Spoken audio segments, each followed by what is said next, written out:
Africans that don't like African Americans. Just because a person has your skin color doesn't mean that they have the same mindset as you, the same politics as you. I've lived on 5 different continents, and this is the most extreme culture shock that I've ever experienced in my life.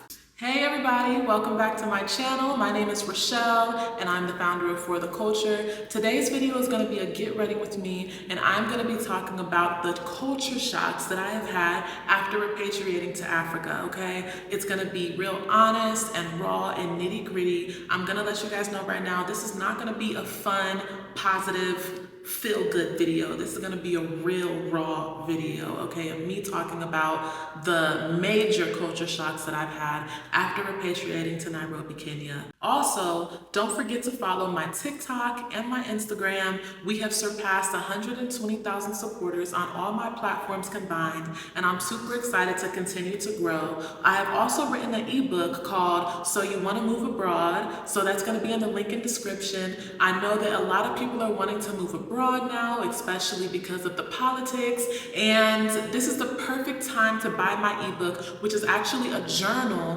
which guides you along to help you decide on what country would be best for you, what environment would be best for you, what lifestyle would be best for you. It's a very personal journal where you can honestly evaluate all of your feelings, and by the end of the book, you will have so much clarity on where you want to move abroad and how to actually start your move abroad, including budgeting, financing, saying goodbye to family, moving. It is so in-depth and it has so much knowledge and information to help anybody that is wanting to move abroad or even curious about it. So make sure to check the link in my description and get the book so you can start your journey moving abroad. Imagine you're just working at your desk. I'm gonna try to point to it. Right there. Do you see the giraffes right there? Imagine you're just working and you just see a whole entire family of giraffes munching on a tree. I think there's 1, 2, 3, 4, 5, 6, 7, 8. That's insane. 9. Whoa, 10, 11, 12. Yo, there's actually so many. There's an entire family of giraffes. I just counted 12. That's insane. There's more over here. Do you guys see them? That is insane. As you guys can see, I live a very beautiful life here. It definitely has its pros and cons and its culture shocks, but where else in the world could you get an apartment where you look outside of your window and see giraffes? Right, Diamond? Let's talk about the next culture shock.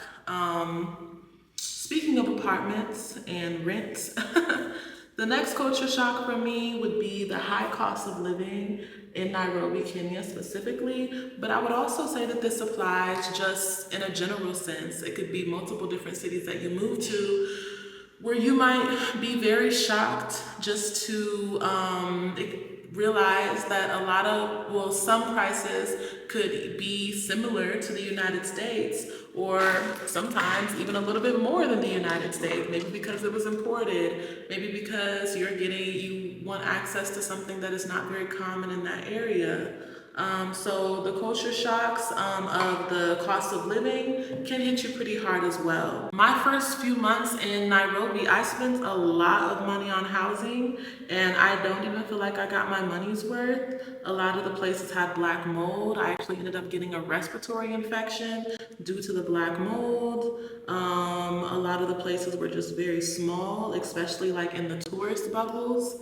And I ended up leaving these areas, and I moved away from the city because I wanted a lot more space for the value that I was paying.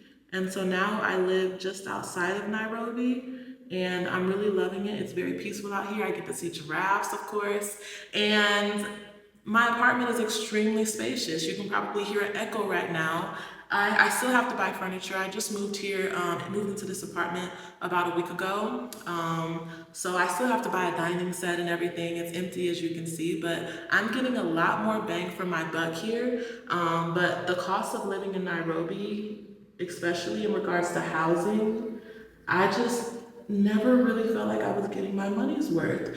There was even one time where I rented an apartment for a short-term lease for 1 month, and I talked to the landlord because I was interested in extending it to like a 3-month lease, and she doubled the price. I was paying $850 for a studio. It was a nice studio. It had a balcony, it had a washer and dryer. Like, it was nice, right? But 850 is pushing it.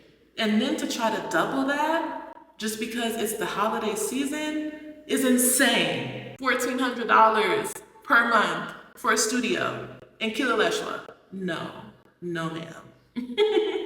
So yeah, the housing prices can be insane here, so you have to be careful. And I do think that some people just straight up exploit foreigners. They exploit people that don't know any better, and it's unfortunate, but you do have to watch out for that. The last thing on my list that I'm gonna be talking about, there are Africans that don't like African Americans. There are Africans that don't like Black Americans, whatever you want to identify as Afro American, okay? It's true.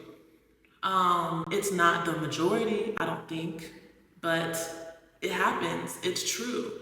Even moving to Africa, I have heard Kenyans say, like, for example, there was one time I was in an Uber ride with a Ghanaian colleague, and we were, headed to go do a project, and he was just chatting with the Uber driver, and he was just asking, I guess, like, there was just a random conversation, like, and he just asked the Uber driver if he liked Black Americans, and the Uber driver said no. He didn't know that I was Black American because I was sitting in the back seat and I wasn't talking, but the Uber driver just straight up said no when the Ghanaian asked him if he liked Black Americans. And I was just like, okay. I mean, I didn't even respond. I didn't say anything because why would I? He said what he said, right? And even like when I asked people about their perception of Black Americans, or especially Black American women, there's been about 3 or 4 or 5 men that I've actually had conversations with, because I like to converse with people, pick their brains, understand their thought processes, right? And there's been a few men where I asked them, like, what's the perception of Black American women? Do you like Black American women? And generally, the general consensus is they stereotype Black American women as aggressive, that we can't cook, and that we're masculine. That is the general stereotype in Kenya. I can't speak for the entire continent, but I've heard that multiple times from Kenyans. And so, yeah, there are people that look down on Black Americans, they look down on our culture, they look down on Black American women, and I'm sure you've probably seen some of the viral posts of them even talking down on Black American men, which that's just a whole nother topic that I'm not going to be talking about in this video. But yeah, there have been a lot of Kenyans that have made it clear that they look down on Black American culture. I've heard it with my own ears, a Kenyan say that he didn't like Black Americans, and that's a real thing. Like, some people may try to gaslight you or minimize it or try to make it seem like you're being over dramatic when you talk about it, but it's a very real thing. Again, I don't think that it is the majority of people that feel this way, but the attitude very much does exist here. And it is unfortunate because you can also simultaneously see how impactful Black American culture here is in Nairobi. But then a lot of those same people would fix their mouth to say that they don't like Black Americans, or they look down on our culture. That was a little bit of a shock for me, especially because, like I said, I consider myself to be a Pan-Africanist of sorts. I believe in Black unity. I believe in Black liberation. So to come here and within my first few months, hear so many people talk down on my culture and my people, it is discouraging. And it's just like, what am I really to do about it? Other than just continue to be a good person and continue to be myself and continue to just do what I need to do to move forward and better myself.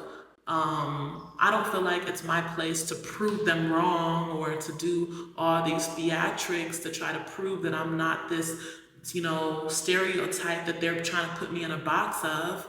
But some people will try to put you in a box. Some people do have preconceived notions, and unfortunately, it is due to social media and American media that they've probably been consuming their whole life. And it is unfortunate that some people really choose to believe the negative media that they see about Black American families, Black American culture, and people, instead of acknowledging all the positive aspects of our culture. But that is just the reality of the situation. So this is just a video that I wanted to make talking about the cultural shocks and the things that I have found really jolting, really surprising, really disappointing, because it's not all sugar and unicorns and rainbows and sprinkles, okay? I have experienced and heard and had some conversations that really had me taken aback, had me just at a loss. Here living in Nairobi, Kenya, and I don't want to fantasize my experience. That's why I'm being honest about my full experience.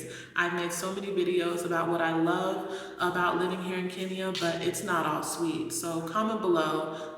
Do you feel like these culture shocks are something that people should have already known before coming to Africa? Do you feel like these align with your experiences? Do you feel like you've heard people say some of the same things? Or just comment below how you feel. Don't forget to like, comment, subscribe, and share. Peace.